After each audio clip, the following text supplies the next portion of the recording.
This morning, the Belize Police Department and the Social Security Board signed a Memorandum of Understanding that will see more than 500 police officers from Precincts 1 and 2 benefit from quality and affordable healthcare services through the National Health Insurance Program. It's the first time ever that something like this is being done, whereby some 500 plus police officers attached to the Belize district formation will have access to primary healthcare services.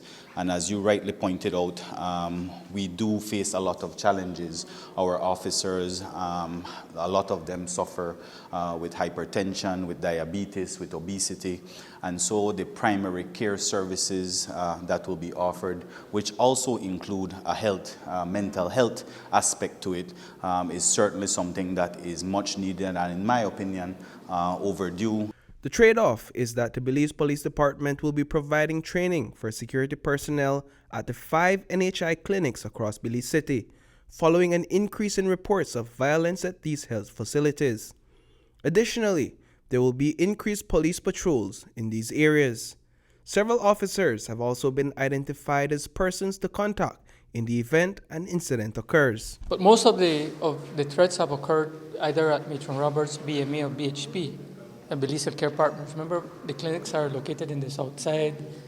Everybody knows that south side, you tend to have certain outbursts every once in a while.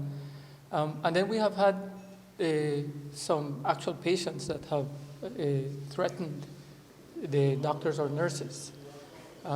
So those are the conditions under which they work every single day. And so they had expressed their concerns to us. And that's why we had approached the police department to see how we can improve security at the different facilities. It started in 2018, if you could recall.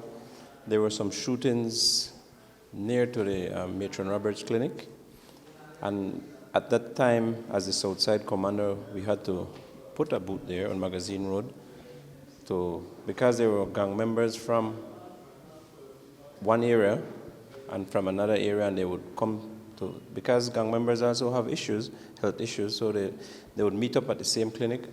It was so horrible that there was a murder occurring in that area. So we started to lobby the health ministry to see what could be done to work out some kind of partnership yes, we want to lower crime, but at the same time, police officers are human beings and they have health issues also. For the 552 officers being registered to the N.H.I program under this M.O.U, they will be able to keep their subscription even if they are transferred to a new precinct.